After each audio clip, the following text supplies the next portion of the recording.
Hey everybody, Prof Sales and Karin Hi, everybody. coming at you guys with a video. So today is Monday. Oh, sounds like our sound was good. I love it when it goes to those ads when you got the video up. So today is Monday, November 28th. It is the Monday after Thanksgiving, which is good, right? How was our Thanksgiving? It was good. And I didn't even shop. That was even better. No shopping was done. I went to the mountains with a friend. Karin went and hung out with Ben for a while, for a night. Yeah, we went for an adventure. We went to the mountains in one direction, and you went in the mountains in another direction. Right. So it was a lot of fun. But I gotta tell you, I'm glad that one's over. Yeah, how come? I don't know. I don't think I like Thanksgiving as much as I used to when I was younger. Why? Because you don't eat until you can't eat anymore? No, I don't do that anymore. And that was never a big thing for me anyway. But I don't know. It's just one of those holidays. I'm like, it's cool. And I mean, it's a great thing to, to give thanks and so on. That's good. But it's just like, I don't know. People get so crazy with the shopping and they get so nuts with the lines and the mall traffic and all that. I mean, I just would rather not deal. The traffic was crazy yesterday. Yeah, the traffic was crazy. I think it was like that for everybody. Yeah, so hopefully you guys can hear us okay. Let us know in the chat if our sound is coming through okay. If not, we'll adjust, but I think it will. Usually does with this microphone anymore. Knock on glass. Me. Right, so how's everybody doing? I hope you had a great weekend. And we're almost done with November, guys. So it is time to buckle down and get those last couple days done, right? We were just talking about that. Mm-hmm. Like, what can we really get done in these last 3 days, include today? What can we really get done? What can we really get done, Karin? We can get done whatever we set our minds to. That's what we can get done. You got to love that optimism, right? She says, well, we can get done whatever we put our minds to. And that's exactly right. So today we're going to talk about lots of different topics. How to start your day on eBay is one of them, obviously. We're going to talk about some listing issues. We just took 32 items to the post office, right? Was it 32? It was 3 full mail bins. Yep.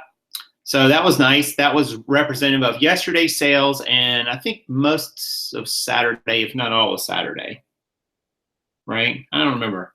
Yeah, some of it was from yesterday. Yeah, well, a good chunk of it, right? Mm-hmm.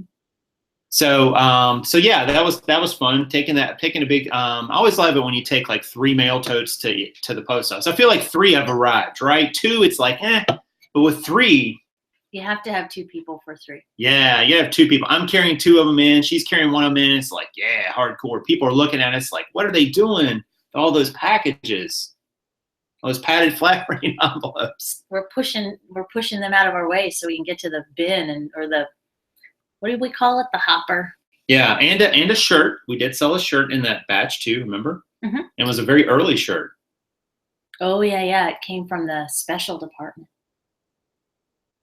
The special department? What does that even mean? It's a rack. It's that rack that's in the special place the upstairs. Rack of specialness. Mm-hmm. I don't think that's a word. It could be. But yeah, we sold a shirt that was like item, I think number 41 or something like that. It was pretty old. It's a Ralph Lauren shirt, so, whatever.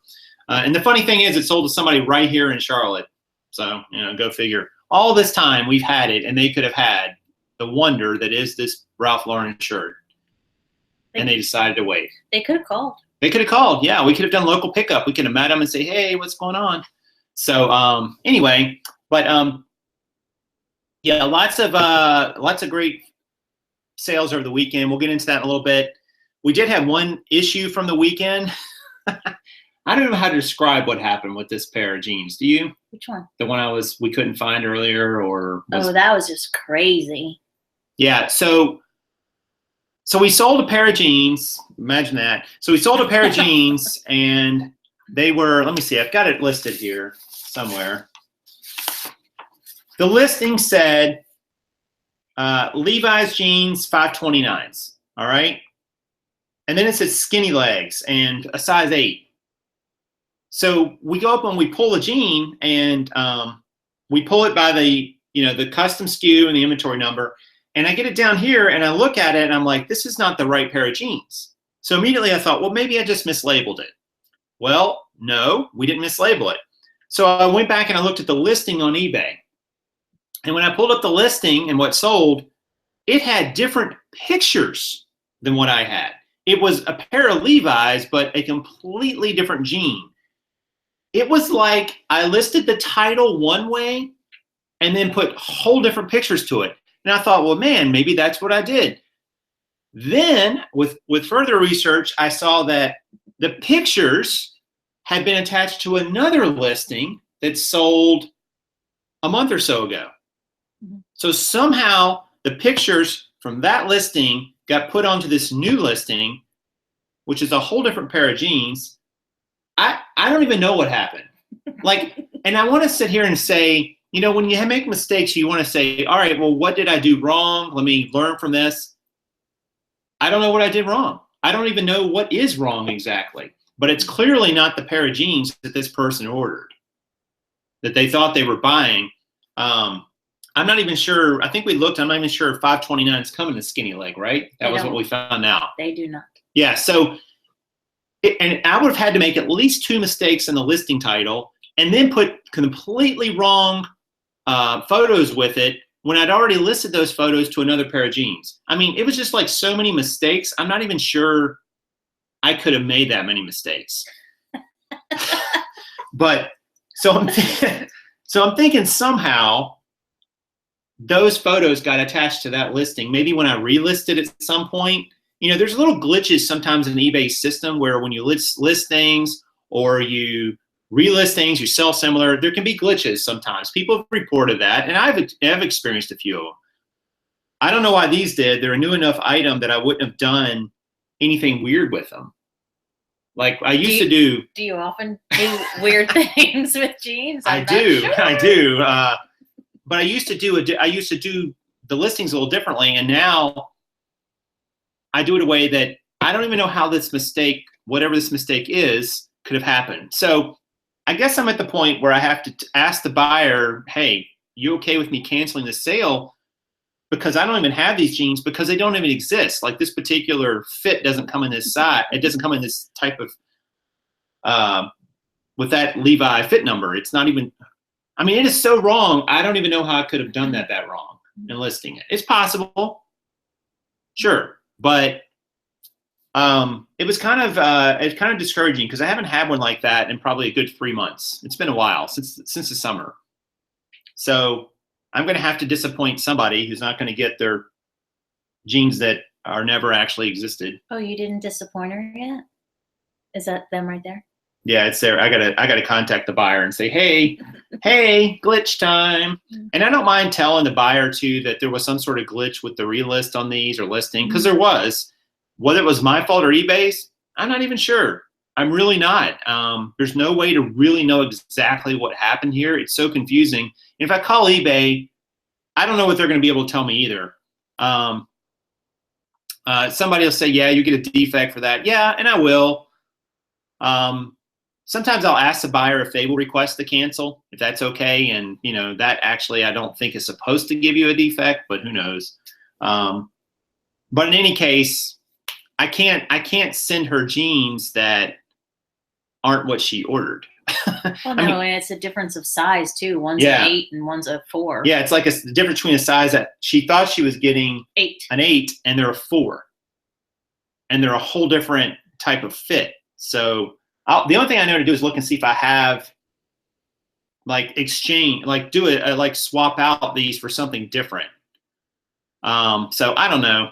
I do usually offer people a discount when that happens, just to apologize. I mean, I don't know what else I can really do. Like if I don't have the jeans, then I can't I can't send her the jeans.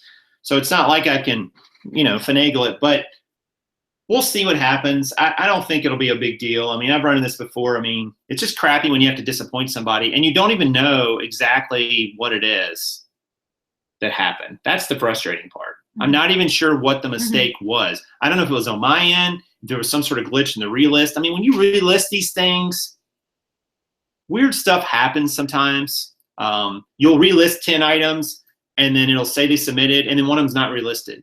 Mm-hmm. You know, the other thing too that eBay, I wish they had a way you could. There's not an easy way to do this unless you just number your items sequentially. But when you put a SKU number in the custom label and an item number, sometimes when you go in and you sort on that column, it does weird things with the sorting. Like it doesn't put them in exactly the order you thought it would. It'll put a batch here or batch there. So it's a little bit tricky. But we never did completely finish our inventory last time, and maybe this is a good reason to do it. I think so too. So that we can go through and find these mistakes. Because you're going to make mistakes, guys. I don't care how good you are at this, how good your systems are. And they're just going to sit there and be mistakes until you sell the item, and then you realize, oh, can't do that. Yeah, somebody, Crafty says, when you ask customer, would you like to cancel? And they say yes, you click cancel by my, or when you remove it. Yep.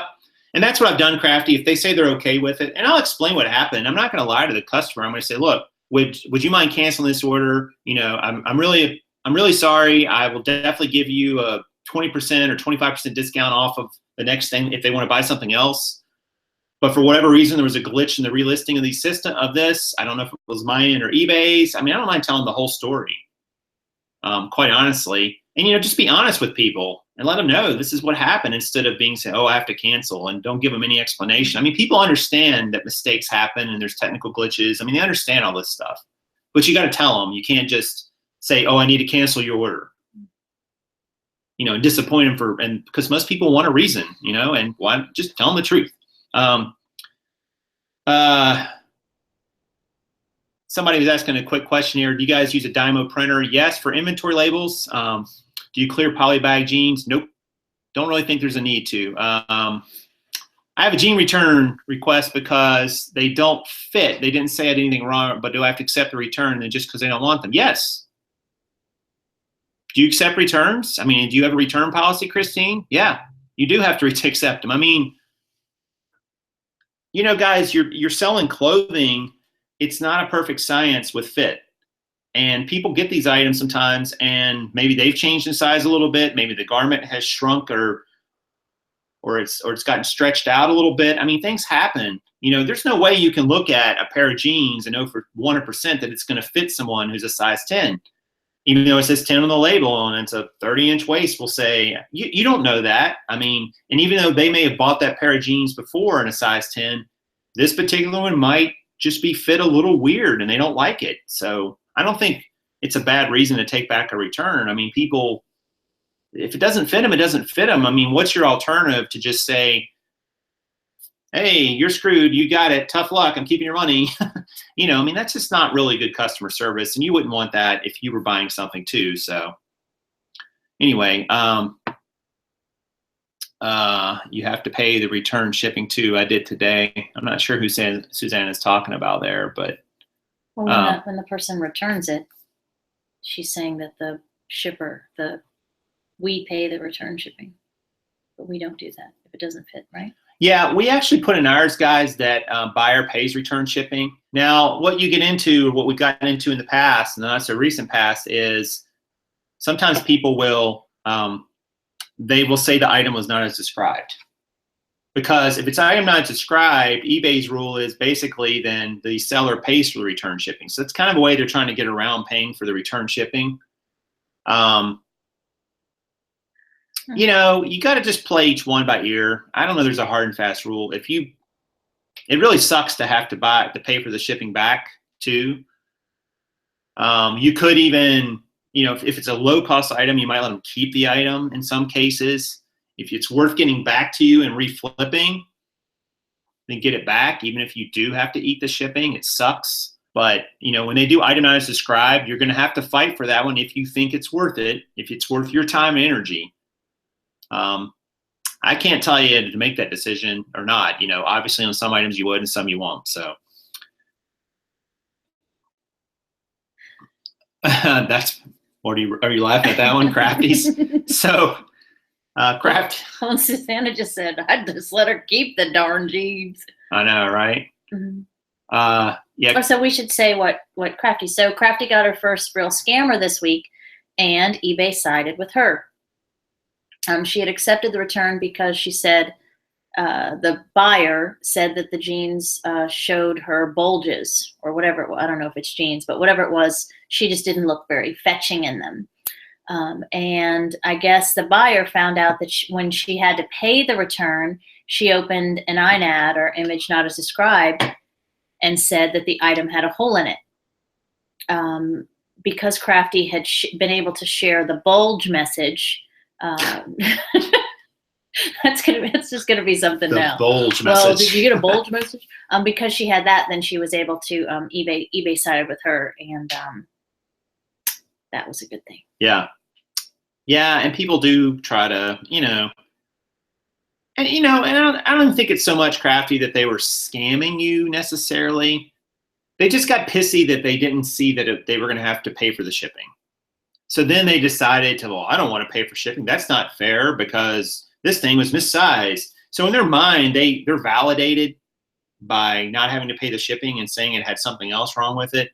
I don't know if I'd go so far as to say that's a scam, but it's certainly dishonest. Well, we figure out how to work the system in our favor as sellers, so the buyers are going to do the same thing. Sure, and that explains why the majority of the returns that one day when there were the 4 messages, and I said all of these were item not as described, and it's not. It's just that buyers have figured out that if they enter it as an NIAD, then they don't have to pay the shipping. For me, to say that someone's a scammer, though, I like to think that they started out to defraud you, basically, or to get something for nothing. And this person probably didn't. They just got in and it didn't work for them, and they didn't want to pay for the return shipping. So I don't know. I mean, we're arguing semantics here, but I just think their intent probably was for the jeans or the item to work. It just didn't for whatever reason. And we take good pictures, leave measurements, and that's really all you can do. At the end of the day, if you went to the Black Friday sale at the Walmart and you got your toaster oven and it had a red door instead of a blue one and you didn't want it anymore, well, who the heck cares? Just return it. So same thing. Yeah, and you're right. I mean, someone said the buyers need to read the rules. Of course they do. But sometimes they don't, or sometimes they do, and they just don't care. I don't know, but certainly a dishonest person, or at least they acted dishonestly. I hate to label somebody that much. In the moment, people, do things sometimes they're not proud of, and we all do. Anyway, but thank you guys. You got 40 people watching, so if you wouldn't mind, you're liking the content, you're watching this later, what should they do, Karin?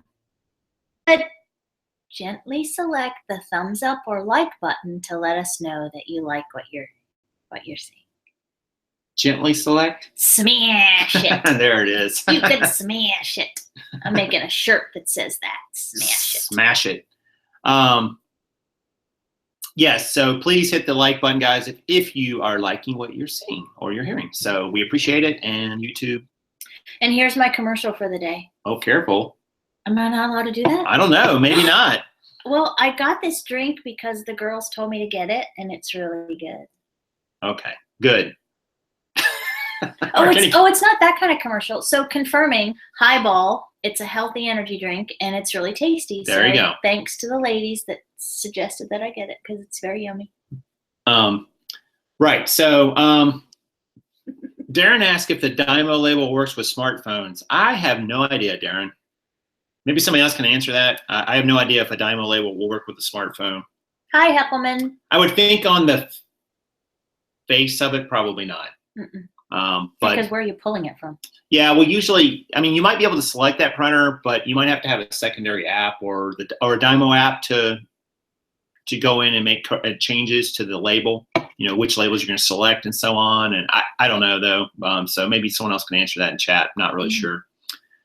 So the topic of the show, guys, is how to start your day on eBay. And Karin and I try to make a video or a series of videos about our shipping process and how we went and pulled items today, but it just didn't quite work, did it? Well, it started with, let's make a video, and I'm still in my pajamas. And I'm like, yeah, no. Well, we were going to do a video that was just a screen capture only. And I got to stay in my pajamas. So our day started out in our pajamas. So she was okay with it. We got over the grumpiness factor pretty quickly there. Like there's ever grumpy. Yeah, it's on my part if there's grumpy. But we wanted to talk to you guys about how we start the day and what our process is. So maybe you guys could, I really need like a visual aid here. I should have like gotten like my little my little dry erase board and shown it. I'm not quite sure where you're going with this. Well, I was just going to show things as we did it. But so anyway, I want to talk about what we do each day and how we start the day and kind of go through the eBay process. Because I know sometimes people, they get up, and it's like, all right, well, what do we do? So after we wake up, we come downstairs and we do what? What do we do? Well, we turn on the news, which you call my stories, and we make our breakfast, our monkey munch. You drink a Monster, but that's not what you mean. Yeah. So we come and we go to our eBay hub and we pull up all of our sales and we select print shipping labels and invoices. All right, you're getting way too fast there. Oh. You're going like way far ahead there, and nobody's like, you got to explain some of those things. Well, we turn on the computer. All right, maybe not quite that far. People are watching this on a computer. And we look at the screen. So we go to the little thingy that says what we sold, and our first step is we print a list from that screen so we know what to pull. Did I get it right? Yes. When you go in and you select print labels and ship, like this morning we had 20, right? Well, yes. We had 20. So we selected print labels and ship, and there's an option there. It pulls up a secondary screen if you're doing this on a desktop or a laptop. And from there, you can select print. So we print out a whole list, and it looks something like this. That's probably not the best. I mean, even if I zoom in, it's not going to help you because it's really tiny writing. But it's got over here all of our items, a quick picture of them.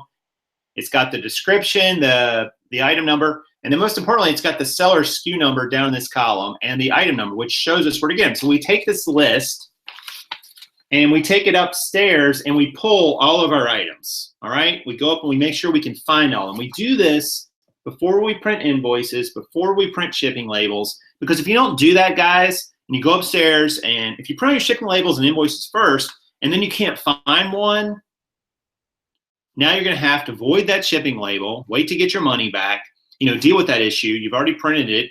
So we wait to do that. We pull everything first. Mm-hmm. And we pull them down in, I don't think we even have any. Well, they're over there. The trusty mail bins, you guys have seen them. You can get from the post office. Multi-purpose. Right. We usually take a couple of those upstairs. We load up all the jeans that we need to bring down, and there we go. But we also do one other thing before we go upstairs and get those jeans, don't we? Remember I showed it to you today. What? What did we do with questions?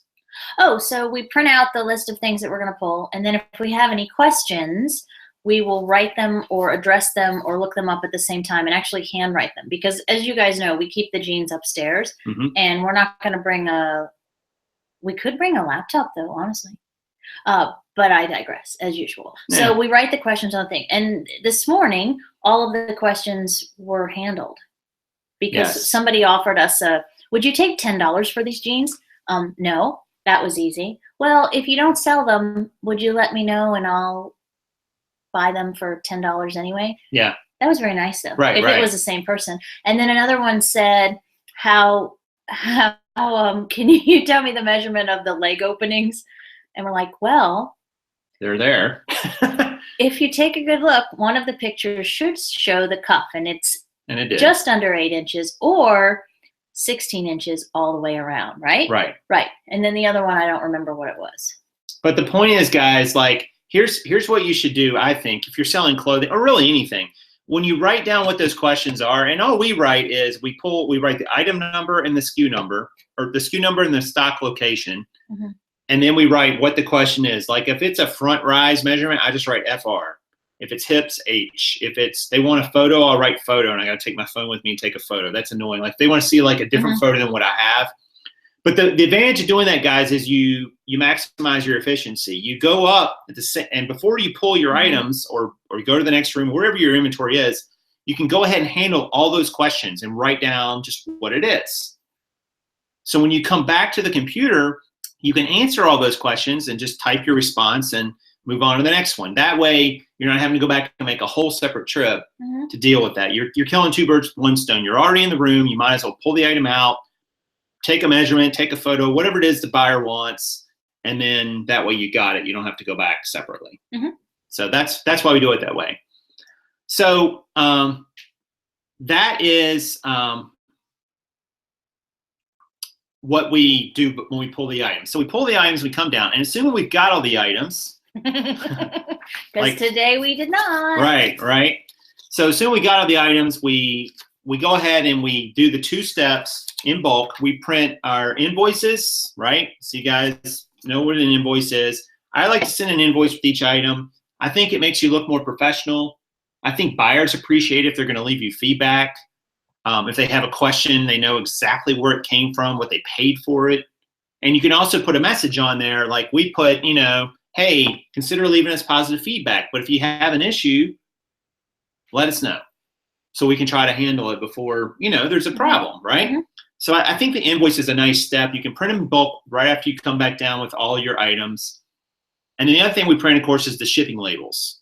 So we go ahead and do all the shipping labels in bulk. Now, it's nice that in my case, most of these, the vast majority of my jeans are going to be padded flat rates. So they're going to cost me the same amount. I can see on that bulk screen exactly what they're going to cost. I can say, all right, here's $110 or whatever to PayPal for shipping. Print the labels, pull up the print screen, put in the labels to my printer, and print them all off. I print half-page labels, but you could use a Dymo. You can use whatever you want, however you want to do that. I wouldn't recommend taping them on. I would get peel-off labels or else use a Dymo or something like that, guys, because if you print labels and tape them on, I actually used to do that. It's a pain in the butt. It is a pain in the butt. Plus, you usually have to cut them out. You got to tape nearby. It just adds a step. It takes longer. The labels come off nice and neat. They fit really nicely on a padded flat rate in my case. And that way, you can put all your, now we found that this is kind of where we have a little bit of a bottleneck. So we've pulled all the jeans, we've got all the invoices, we've printed off our labels, but we got 2 people processing these. We don't have a bottleneck. It's not as far as it's not I'm a bottleneck, concerned. but when you have 2 people doing something, it can get confusing because there's not a natural division always in the way these things print off. So we have to kind of navigate around that and say, all right, you take these 10, I'll take these 10. I'm going to fix it. This is what it comes down to. You're used to doing it your way by yourself every day. And then the variable, to speak in prof terms, me, comes into the picture, and I've already got a suggestion. Somebody's going to do this part, somebody's going to do this part, somebody's going to do this part, and then the 2 will come together at some point if that's what it comes down to. And we so about the labels, we currently use the half-page labels per, but we're going to switch to another Dymo printer, right? That's the plan. Well, we're exploring that. Yeah, we're thinking that we're going to get a second Dymo to print the shipping labels from that. I think that would be really sweet. And we want to have 2 guys because, first of all, Dymo printers aren't that expensive. I mean, they're going to cost you a little bit, but you don't have to switch your labels out that way. If you need like this label, which we use for inventory, we got it. If we need that label, we just use it for shipping. So. And the printer's a little persnickety. We print wirelessly. Yeah. But this particular printer just falls into a deep sleep way too often. And we're switching paper, and it's just, so it's something that we're looking into. Yeah, it's just one more step, guys. And you think about things like this, like if it cost you, like I'd say the printer today cost us probably what? Well, we looked it up. It was on sale. No, but I mean, in terms of time, to get, it was having trouble staying connected to this computer. That was probably a good 3, 4, 5 minutes. And if you're doing that every single day, I mean, that adds up. That's half an hour a week almost. Every other transaction. I mean, this morning it was weird because we had to stop to look at the other one. So then the printer, and we know we can probably look into the settings on the printer, which we've done before. But it adds up. So. It adds up, and it's frustrating. It slows you down. You get out of the groove, like you're ready to go. You need your technology to work.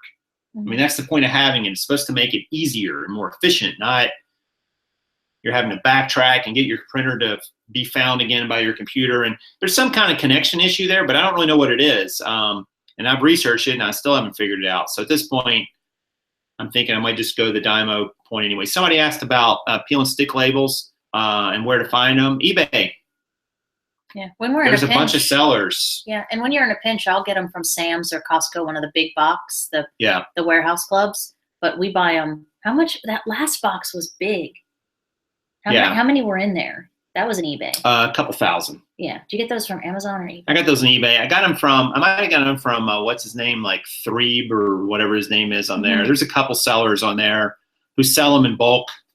And, you know, they're fine. I mean, they come off their half-page labels. I like the ones I get because they have a rounded corner and they don't butt right up against each other on the page. Believe it or not, that's a little thing, but it makes it easier to peel off. Yeah, there's a little space. And they're not, in all seriousness, Heckleman, looking up the Avery shipping label name will get you there, but we don't buy the name brand Avery's, right? They're not Avery's. They're a aftermarket or off label. Yeah. Because they're going to be cheaper. The straight up Avery's, that'll get you the size you want and the number maybe to compare something similar. Yeah. But I wouldn't buy Avery specific. I would get whatever a generic one. I think 1,000 usually costs me around $30.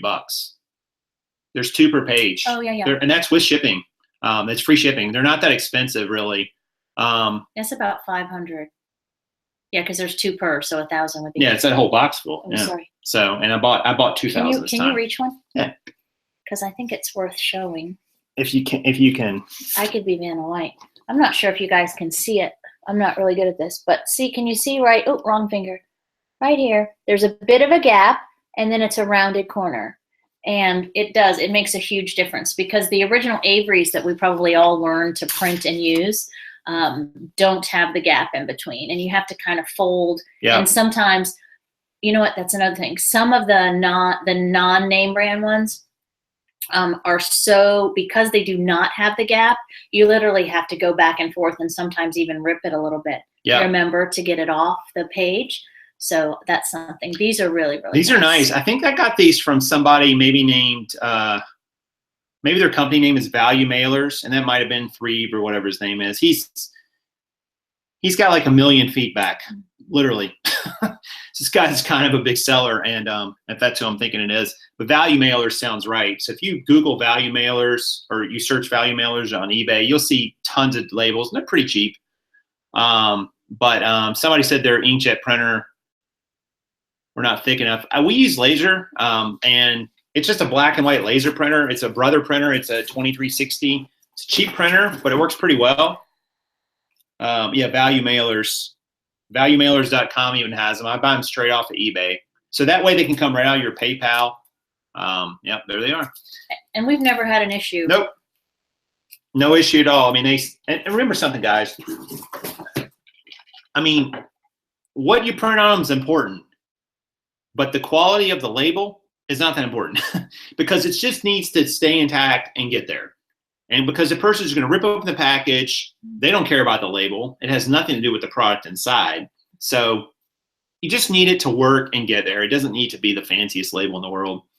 But anyway.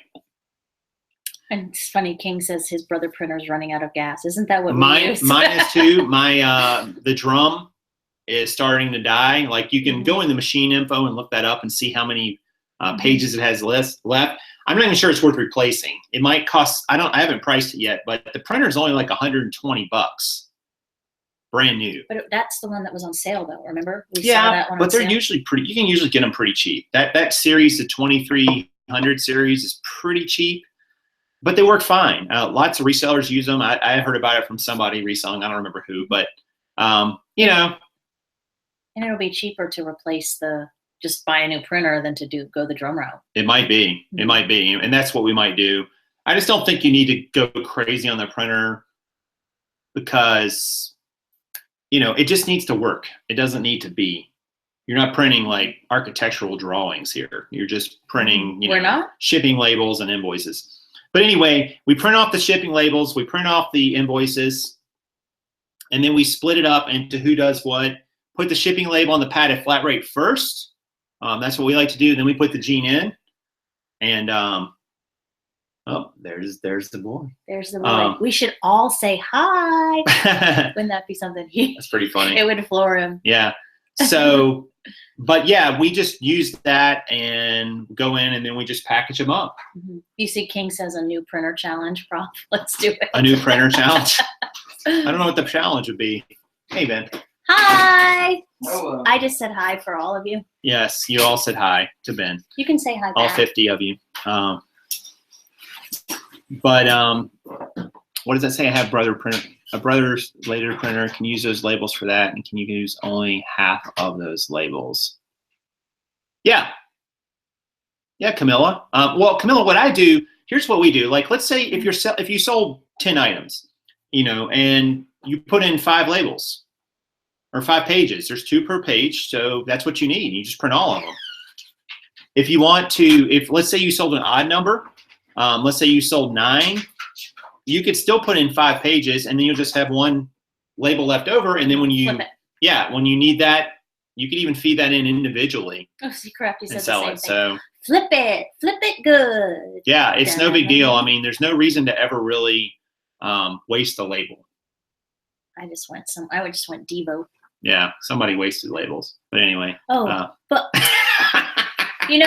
I ran the show. Shit. She did. I wasn't here for Friday, Saturday, I was or gone Sunday. for 24 hours, came home so that I could process the 18 orders that sold on the Saturday and part of Black Friday, and I did just fine. Yep. Yeah, she did great. And you guys are talking about printers. Like, I would say get a printer that works. I don't think you need an expensive printer, but you do need one that's going to do, you really only need it for exactly what you need it for. It doesn't need to be,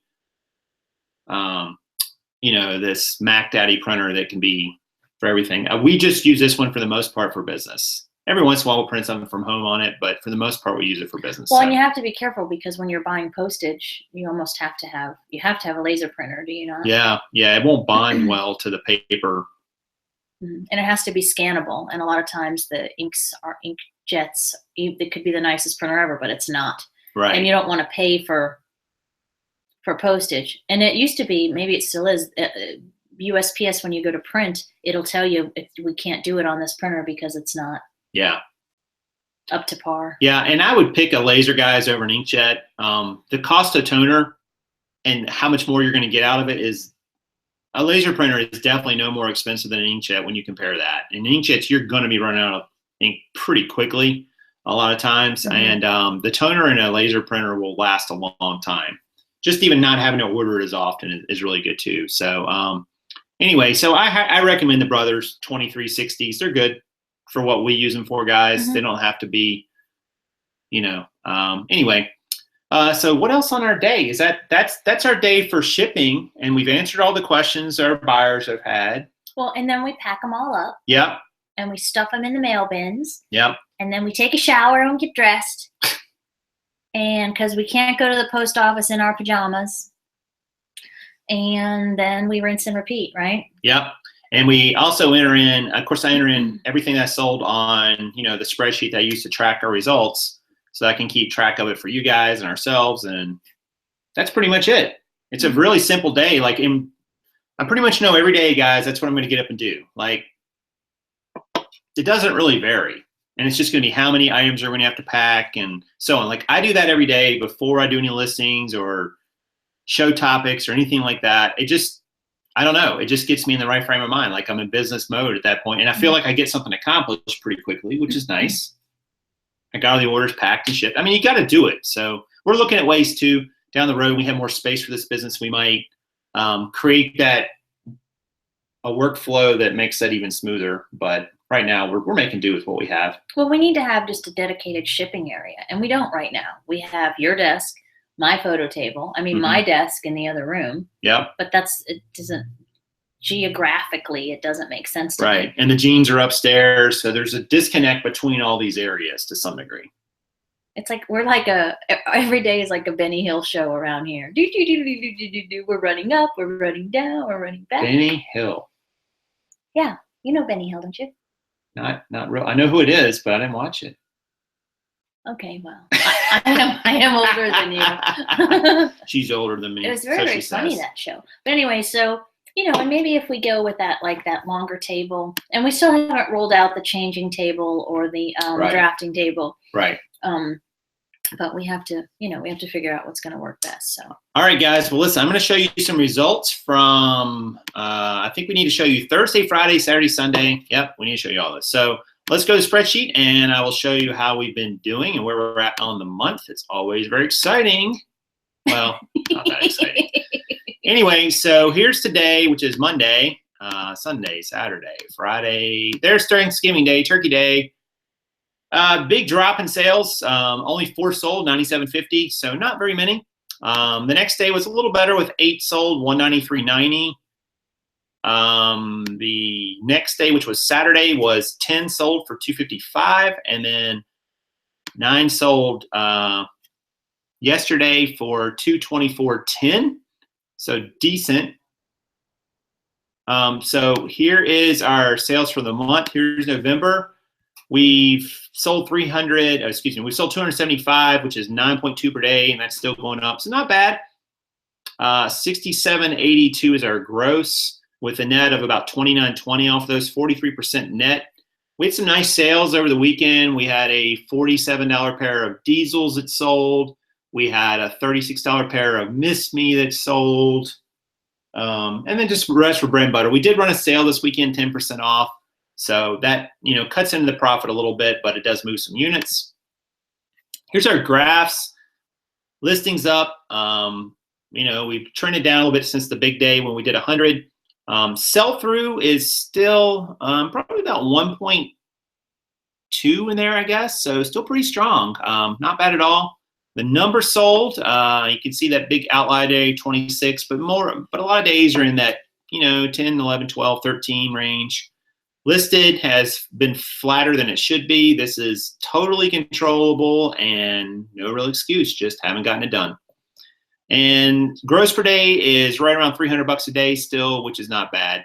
So, and the 100 listings in a day, I know you guys are still interested in that. We still are keeping that going. So I've got a tab here. We've sold 29 of those 100. That was less than 2 weeks ago. A gross total of 720.50, or a sell-through percentage of 29%, which is great numbers. A lot of those are probably the low-hanging fruit listings and so on. So I don't think you're normally going to see that high a sell-through on a random 100. So it's part of just, the ones that are really good, we're going to sell quickest. The ones that, maybe the listing bump did help us. Somebody was talking about that today, and I'm going to talk about that topic for a moment. Oh, yeah. So anyway, that's our numbers. So hopefully that all makes sense. Let's go back to our regularly scheduled programming. And Susanna asks if your net takes into consideration your COGS, your cost of goods. Yep, it does. The only thing it does not take into account is taxes. So it does take into that. And of course, you have other business expenses too. But I'm going to tell you, those business expenses, if you do it right, can minimize your tax liability. So I don't know if those are necessarily a wash. I mean, you're still going to owe some taxes probably, but the business expenses are going to help reduce your tax liability because they're write-offs. By definition, that's what they do. So hopefully that all made sense. But someone says, is that our only income? No. What else is here? Yeah, it's funny. So what? It's probably funny to watch this afterwards, because here we are, like, all of a sudden, like, I'll be like, all straight face, and then I'll start to smile, and it's like I have some condition or something where I can't control but it's because we're reading things, and we don't read or share everything that we read on the live chat. Right, that's true. Some of it we can't. Flip it early. Yeah, flip it. Did you miss that whole thing? I didn't even hear it. I sang Devo. Yeah, well, it's always subtle. It's in the background. I'll have to watch the rebroadcast. But somebody asked me today, guys, I did want to mention this just briefly. They mentioned about sell-through and that eBay turns off people's listings. And just because you list more doesn't mean you're going to go right up with selling more. And they had this idea that, eBay is going to limit you and throttle you back and so on. Here's the thing, guys. First of all, even if that's true and eBay does throttle you back, so what? You're still going to sell more on 2,000 listings than you are on 1,000, right? That just makes mathematical sense. But a lot of times I think we confuse your results with just the natural variation of your business. Because my time in retail management, there were days where we would have more traffic than we did the day before and sell less. And then there would be days when we'd have more people or less people in the store than the day before, or that same day last week or last year, and sell more. And you couldn't really put your finger on it, like, we had 600 people come to the store today, and yesterday we only had 500, but we sold less today than we did yesterday. Well, maybe it's partly because some of the things you sold yesterday, those people couldn't find. Maybe it was just a batch of people that weren't going to buy as much for whatever reasons. Maybe your pricing maybe you hit a markdown that day that changed, what they bought and sold. There's so many reasons. So if you've got 1,000 listings up on eBay, or 100 listings, or 10 listings, you're going to sell some percentage of that listings every single day. Even if it's just a fraction of a percent, you don't actually see a sale. If you sell one item a month, well, you're selling 1/30th of that item every day, basically. You just don't know it because it hasn't sold yet until you actually see the sale. If you have 1,000 and you sell, 100 items a month, you get a 10% sell through over that 1,000 items. So you're going to sell 100 divided by 30, just over 3 a day on average. But if you sell 3 items on a day average, some days you're going to sell 6. Some days you're going to sell 1 or 0. And that's what an average is. I think, I don't know why we get so caught up in this, but you don't just get an automatic result every day because you're seeing an automatic result in the past. And circumstances change. Like Car and I were talking about this. Like if you bought Hatchimals, whatever the hell they're called. Those hatchy things. Right. One of the hot toys of this year. And your strategy is, I'm going to buy 100 of these, but I'm going to wait till January to list them. Guess what's going to happen? You're not going to get the same sell-through or for the same price that you're going to get right now. Why? Because they're in season. People are looking for them in November and December because they're a Christmas type gift. They're a hot item.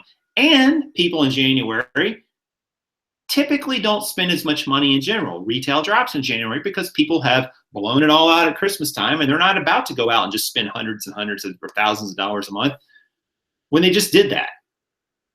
So what you sell, when you sell it, how much you sell it for, what the seasonality is, and of course, all the things that make a listing good or bad, pictures, keywords, titles, those things all matter.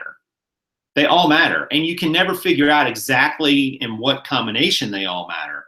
But just because you sold 5 items a day last month doesn't mean you're going to sell 5 this month. Even if you have more listings or less listings, you might sell more or less just based on various factors. Like this month, for November, we're going to average more listings than we did in October, but we're probably going to sell a gross amount a little less. Why? Well, for one reason, November has 1 less day than October. That matters. That's going to be some less. For another reason too, October is typically the start of like fall weather for a lot of people, and it's when they really start thinking about pants and jeans and so on. Whereas in November, you also you run up against holidays, you run up against Thanksgiving, which is a day when not a lot of people are usually shopping online. Friday, the day after, that's different. The Monday, the day after, that's different. But Friday, there's certain things that are different. We had the election day, which a lot of people saw a drop in sales that day. There's different reasons for it that may not fit with what you think would happen just based on your total number of listings. But the point is, guys, if you list more, if you have more items out there to sell, in the long run, you're going to sell more. Because, assuming they're good listings and good price and all that, because you just have more of them. You just give yourself more chances to get a sale, basically. It's the same reason why if you open a 1,000 square foot store and fill it with merchandise, or a 10,000 square foot store and fill it with merchandise, the 10,000 is going to sell more, all things being equal. Now, it might not be the same number of dollars, but items, it's going to, because there's more of them. I mean, this is not, I don't even know why this is really even an argument or why somebody finds that strange. And it's not due to eBay screwing you over. Are you arguing with yourself again? I think I am. I think I'm trying to refute my own argument and I'm winning.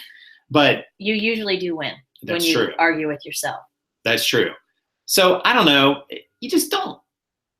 don't get so caught up in this idea about what eBay's doing to you. And by the way, if you really think eBay is screwing you over like that, why would you stay on that platform? Why would you list there in general? Like if you're unhappy with the way you think eBay or Amazon or Etsy or Bonanza or whoever is treating you, leave. They're not forcing you to sell there. They're not forcing for you to sell there at all. So, just whatever you can stand and deal with and make sense, just, deal with that and do it. And let the numbers will take care of themselves, guys. If you list more, you put more up to the list, you're going to sell more. So anyway. And I agree. My 2 cents, just keep listing and having fun with it. That's what keeps us going as well. Just keep grinding. Keep pounding, as our Panthers like to say. That's right, as our Panthers say. Man, they should have won a game yesterday, but that's another story. Or maybe they should have lost it. But either way, they lost. I argue with myself all the time. I know. Well, it's a sign of intelligence, Eddie. So you're in good company. Only you would say that. I know, right? Although the articles now that are coming out say people that say a lot of bad words are really smart. I don't know if I agree with that. I think those articles were written by people who say a lot of bad words. You think so? It's possible. Bunch of potty mouths writing those articles? Could be. Okie dokie. Someone asked, what software do you recommend to help organize your taxes? TaxJar is okay for sales taxes. There's a couple things I don't like about it, but I'm not going to get into that right now in this video. But if you're collecting sales tax, you need a good way to track that. And it's a nightmare to collect, honestly, because you have to collect on a county by county basis and pay it that way and keep track of, which is annoying beyond belief. So that's one thing for sales tax. For your actual business taxes and so on, there's a lot of different ways. I mean, GoDaddy has everything except the inventory element, which is big. So you're going to have to kind of keep track of your inventory separately. QuickBooks is good as well, but you're going to have to tailor it to your business, and you might want to get professional help at that point to help you tailor it. When in doubt, farm it out, especially when it comes to the government and taxes. Yeah, because it's a pain in the ass. Ooh. You can't do that. It's that potty mouth. You got me thinking about it. Now we're going to have to redo the whole video because of one mess up. Oh, wait, they don't govern the internet. Never mind. It's the CIA. It's the CIA, right? I'm on a list now. But yeah, I would definitely, take some time to kind of figure out or get a hold of your tax situation. It's a pain. It's a pain in the butt. Can you just say butt? You're probably better off just letting someone else own it, because quite honestly, you're going to spend so much time trying to figure it out. And you could be using that time to grow your business. And you're not an expert, most of us, right? So there are a couple of folks that are CPAs, but for the mass amounts that are not, just let somebody else handle it. Yeah, absolutely. It takes intelligence to swear tastefully. But for some, it's a cop-out. Yep, I agree with that, Daly. I do. They can't think of anything else to say. Lauren says, I live in Minnesota where we don't have sales tax on clothing. That's cool. Right, and if that's the case, then you probably don't have any issue with it at all. Most states, I think, you have to pay it based on your state, not the destination where it's sold to, which would be, although Amazon's a whole nother story with this whole idea of Nexus, which I'm not going to get into that, but anyway. But yeah, just taxes, stay on top of those. And, I've got some stuff I got to do on that too. Did you guys stay above 1,000 listings after your Turkey Day sales? Nope, we're a little below it right now. So we got to get back above it. So we're thinking about doing another 100-day listing starting now. Yeah. No, that's not what we talked about. But we're going to at least photo and list 100 over the next 3 days. Yep. Minimum. Yep. Minimum. So we're going to get that done. That's going to happen. We thought about doing some 50 listing days too, and not 100, but 50, which would be about a 4.5 hour, probably about a 4-hour day without broadcasting it. Yes. So. Yeah. And in December, we're going to have to, because, you talked about variables for, over the summer, kids are out. That affects, like at the beginning of the summer and right before school starts, that affects sales as well, right? Plug that in, Yeah, I know. Is it about to die? Yeah, it's on 5%. Well, so. Yeah, it's actually on 3%. So you probably want to plug. Yeah, let me pause my dissertation to plug in. On a perfect day, how many listings would you get up? 1 million. No, $1 million. That was my bad Austin Powers impression, and that was bad. Yeah. But on a perfect day, and would you do those early or late? Daily, that's a good question, but I would say it probably depends on your own personal energy levels and so on. Like, it's kind of a tedious task to list things. It's not super exciting for most people. And you should probably you just need to be able to grind at it for a while and then maybe take a break, grind it a while. So when during the day do you feel productive to do that?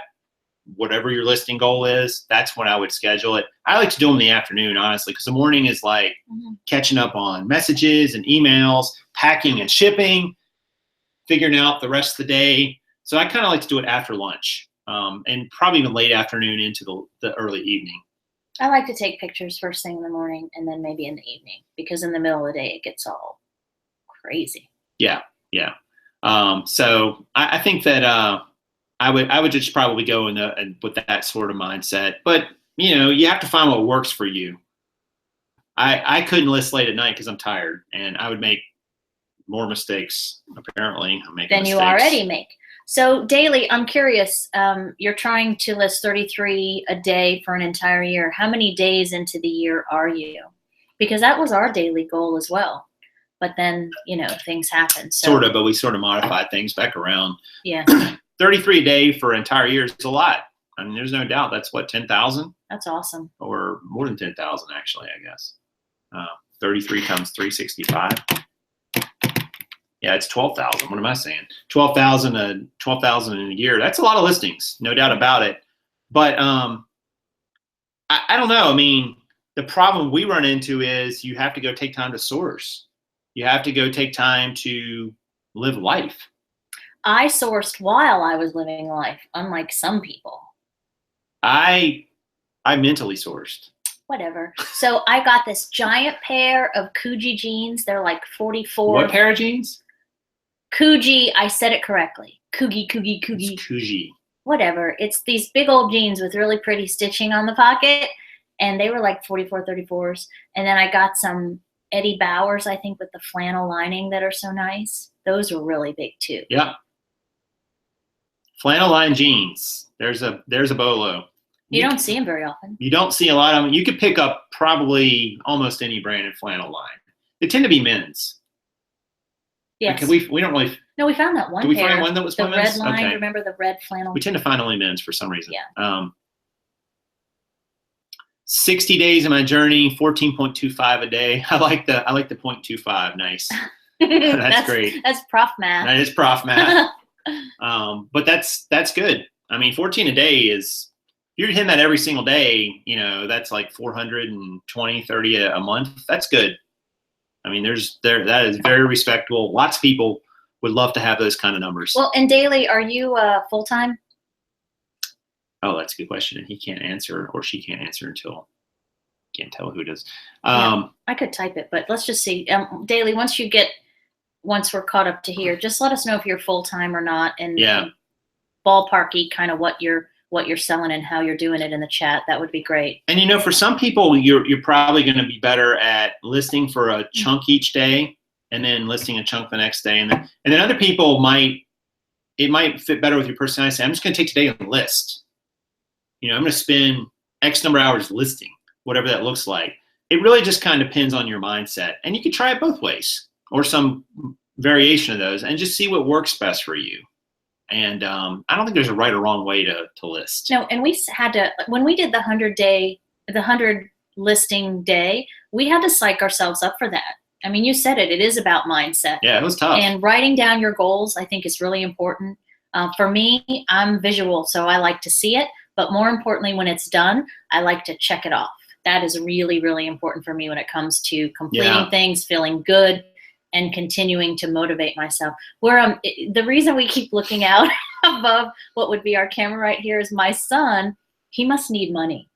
Like he's never come home and just jumped into yard work. He's pruning. But for some reason, bushes. He's just come home from school, and my 16-year-old is pruning bushes, and it's hilarious because the one I think by the time he's done, it's going to be even with the mailbox.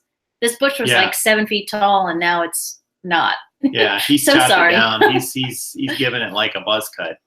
Okay, so we get back focus, grasshopper. So mindset is important, setting goals, making a list. And we've talked about that. That's something that I'm going to be doing with some other things that I do around here. But it's important, and setting a goal, and we have each other too. And I mean, we, not you and I, but we, the collective. I mean, come here and we'll build you up. We'll there's share your struggles, because we're all in the same boat here. And it's interesting. Daly did come back and say that they are part-time and they're currently maxed out on time, and we can certainly relate to being maxed out on time. That's for sure, because that's the one finite thing, right? You only have so many hours in a day. And I remember when I first started listing some jeans, myself too. Carmen wasn't really doing the photos at that time, but I was so slow on everything. And I was trying different things. I was trying DSLRs and putting the jeans on the floor and putting them on a table and hanging them on the front of the door. And I mean, I just tried it so many different ways. And, Give me a pen, please. I don't know, you have to kind of spend some of that time to sort of figure all that out. You're not usually going to just jump in and nail it right off the bat and get it perfect. And you're going to modify and change. It's going to evolve. And you got to remember that. So you can't beat yourself up when you don't hit maybe the goal you thought you were going to hit, especially if you're trying it a little differently. Like, that's the point. I mean, when you try something differently, you find out if it's going to be something that's for you, whether it's a new way to source, or a new way to take photos or list, and I think you should try those things. Like, it gets stale for me when we do the same thing the same way all the time. And I know that sounds funny coming from somebody who sells primarily jeans. You guys are like, whatever, Prof, you're selling the same thing. But it's evolved and it's changed many different times and in many different ways. And having Karen involved has changed it completely, because at it from a different perspective. And she brings a different skill set and ideas to the table that I hadn't thought about, so that's good too. Even if you've got a significant other, somebody you can trust, that maybe they can't even help you with your business, but maybe they can give you ideas and say, hey, I run into this problem. What do you think about it? That's worth something. Mm-hmm. I think so too. Daly has no kids or fur babies. That makes it a lot easier. Yeah. And that's true. I mean, there's always the issue of just, I have a kid that is a fur baby. I was hoping. What in the world is he doing? Like, he's literally like, if you gave him an axe, I think he'd just start chopping down trees now at this point. Yeah, well. But that'd be good work. But anyway, it's so funny. I sung your song in the store and I had a lot of stares. Aww. The apple bottom jeans store. Yeah, Crafty bought the jeans. And Crafty, if I'm telling you, if I find them in my size, Lord help us all, because I'm getting them. But I noticed that I have a new friend on Instagram that bought a bunch of them, and they were really sharp looking too. Yep. A bunch of apple bottoms. But I would, if they're in good shape, I would get them. The ones with the apples on the pockets. Yep. But I'm not seeing them like I used to. I mean, every store we went into, I could sing my theme song, but now it happens so infrequently. I find myself, if I even find a pair, taking a picture of them to reminisce later. Right. And it goes in cycles. Like, we have certain jean brands that we'll see a lot for a while, and then all of a sudden for a few months you just won't see a lot of them. Mm-hmm. There's no rhyme or reason to it sometimes. And like that happened with Citizens, right? Seasonality. Like, we weren't finding any of those. Like, we found a bunch, and then we weren't finding them. And then we found a few again lately. Yeah. But then I don't know. I think sometimes even your brain, you get in your mind that you're not going to see it, or you haven't seen it for a while, and that kind of becomes sort of self-fulfilling. And then you're not even consciously looking sometimes. But we've just expanded out so many brands now. It really doesn't matter. We always find. How many was it? I think we're at 100 and almost 130 different brands. We have had and/or are currently selling almost 130 different brands of jeans. Yeah, and now some of those are like one-offs or two-offs, or not. It's not like we found tons of them. Yeah, we do have a handful that we've only had one pair of. Right. Yeah. But when you kind of expand out to that many brands, you're never really going to be short of supply. Mm-hmm. So, all right, guys. Well, listen, I think that's going to do it for today. It's about 3:04, so we are definitely at the hour mark. And so I want to thank you guys for watching today. Join us on Monday, November 28th. We got 3 days left in the month, guys, thinking about today. So you got 3 days to make it happen. Whatever it is you're going to make happen, Even if you don't make it happen, you still got 72, 96, or 72 hours. So let's get there. Let's get there together. Our goal is to photograph, and I already have some, but I'm not going to count those in my head. Our goal over the next 2.5 days at this point is to process 100 pair of jeans. Yep. So what's your goal? And we'll talk about it. When are we going to do a show again? Yep. I don't know. Maybe tomorrow. Okay. Probably Wednesday at the latest. So we'll talk about it. Make your goal. Write it down. Get a note card. Yep. Get a note card. Write your goal down, and we'll compare our progress all together as we go. And let's get there, because December, it's going to be a crazy month, and you're going to have maybe a lot of a big sale month, but then you're going to have that weird time when school's out and people are home for the holidays and whatever. So depending upon what you sell, that may affect your sell through, right? It will. So let's get through these next 3 days, and when December gets here, we'll revisit it and we'll come up with another goal. But we're all in this boat together. Let's make a goal. Let's do it. Do it. But you can't see I'm making that muscle face. You're way out of the shot. Oh, whatever. So let's just do it as my point. Like, I'm trying to pump people up, and it's really not working as effectively as I had it envisioned. It's working just fine in my head. All right, guys. Well, listen, leave me a comment or question down below if you're watching this later.